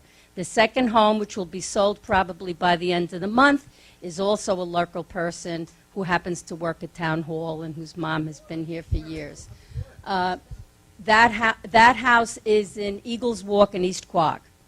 We have a list of 557 people on our registry that are waiting for housing, okay? I ask all of you right now, if you have anybody who you know that needs to purchase a home, that wants to get on that list, we are moving things now. We have a rental that will be coming up in that Sagaponic house. They should be on that registry. The registry is on the town website, which is southamptontowny.gov. You go to Housing and Community Development, there's a link, and you just fill it up online. We've already did a mailing to that 557 people, and we got a very good response of about 40 or 50 people that are looking. So I'm going to continue that and continue communicating whether you want a rental or a home ownership, condo, apartment. Anytime there's anything available, I'm just going to blast that list so that you know what's going on and you know what's happening. We do have condos that are coming up on County Road 39, the big gray buildings that were being built there for quite a while. Hopefully we're going to have a lottery for those units. We have 15 units there before the end of the year. We'll also be breaking ground, hopefully, for Spionk and for Tuckahoe, which is the Sandy Hollow. And between those 2 projects, that's another 66 rentals. As far as the department, I also do community development block grants, and we're putting quite a bit of money into Ludlam Park to build that community center for CME, and we will do it in phases. The town does not get a lot of money from the county and HUD.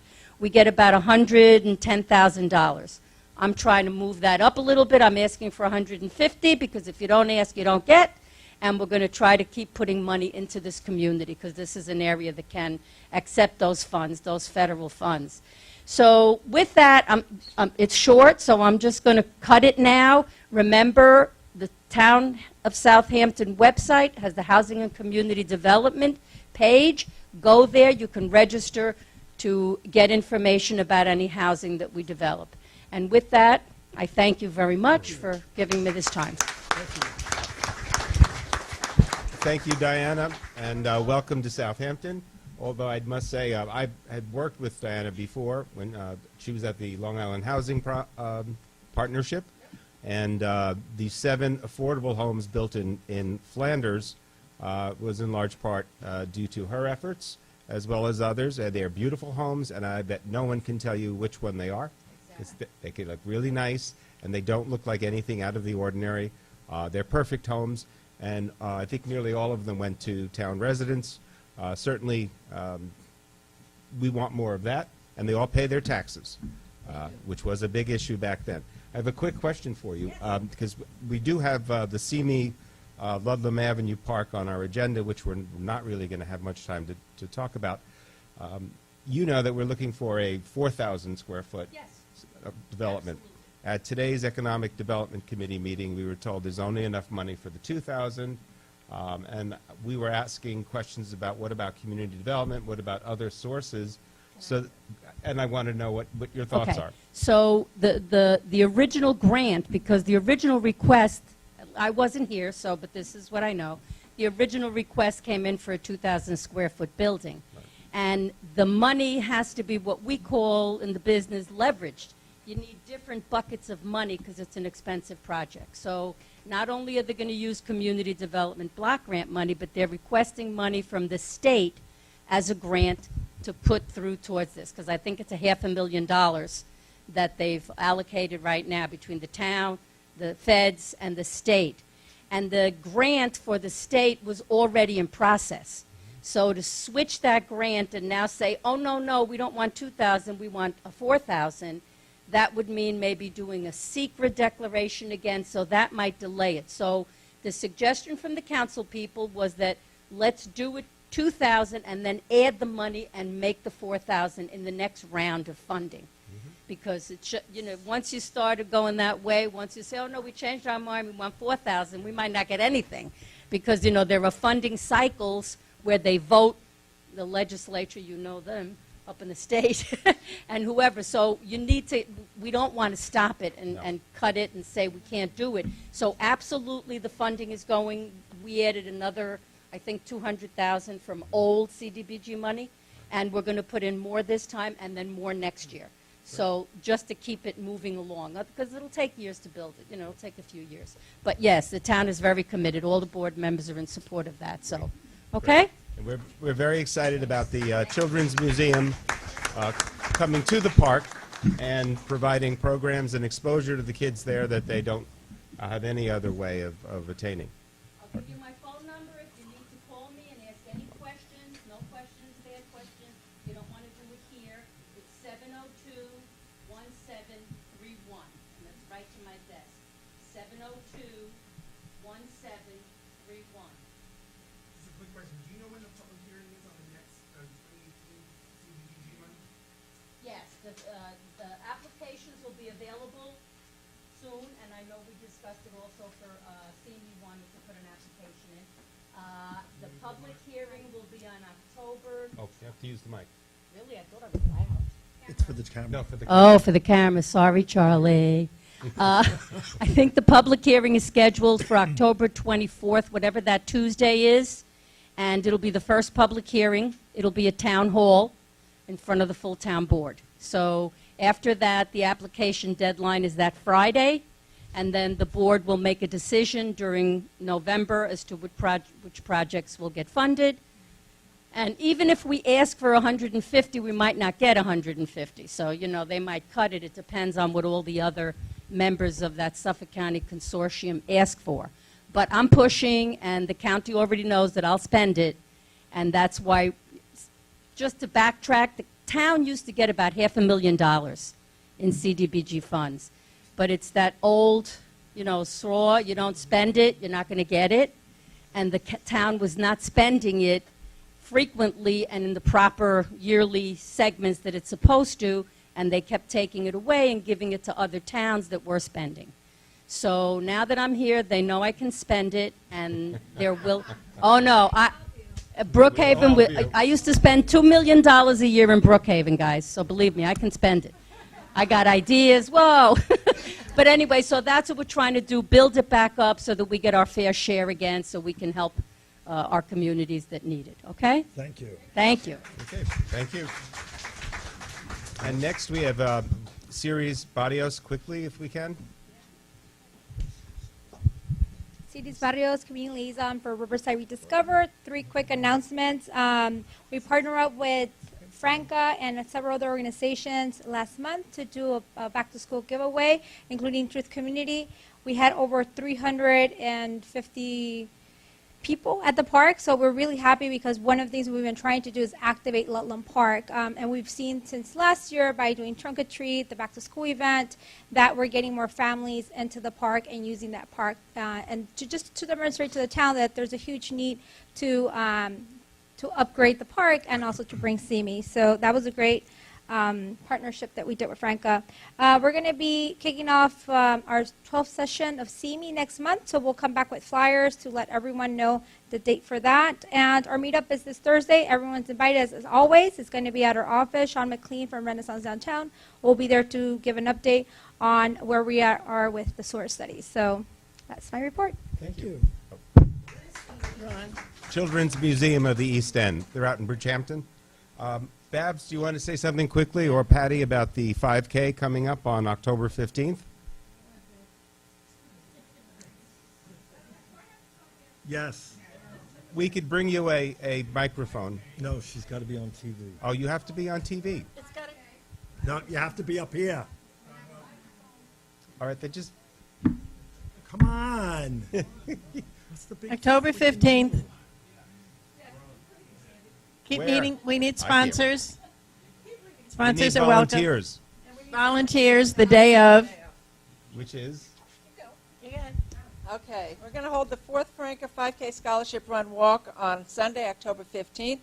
It is sponsored by the Suffolk County Community, it's sponsored by Legislator Bridget Fleming and Assemblyman Fred Thiel, and it's going to be at the Suffolk County Community College Eastern Campus. Good job.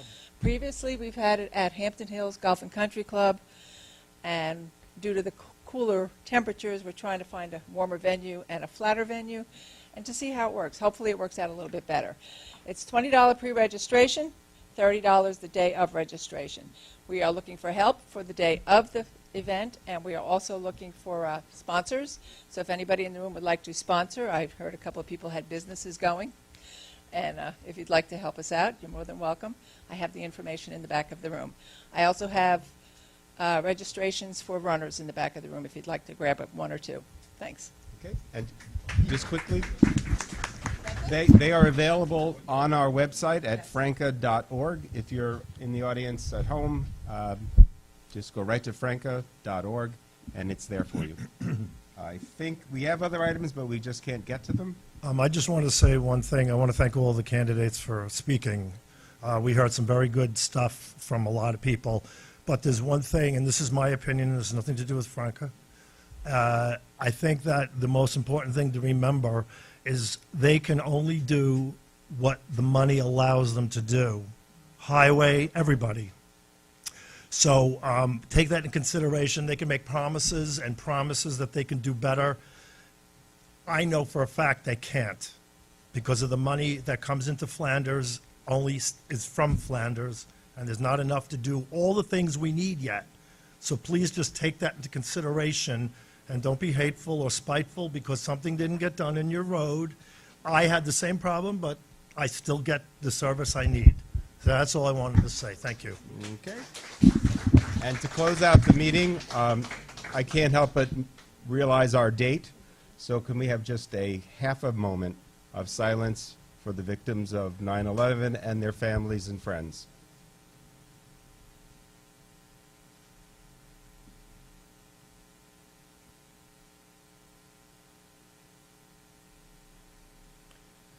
Thank you all for coming tonight. Thank you. Primary day tomorrow. Don't forget to vote. And see you all. Now, next month's meeting is October 2nd on a Monday. It's not the second Monday. October 2nd, the next Frnca meeting. Thank you.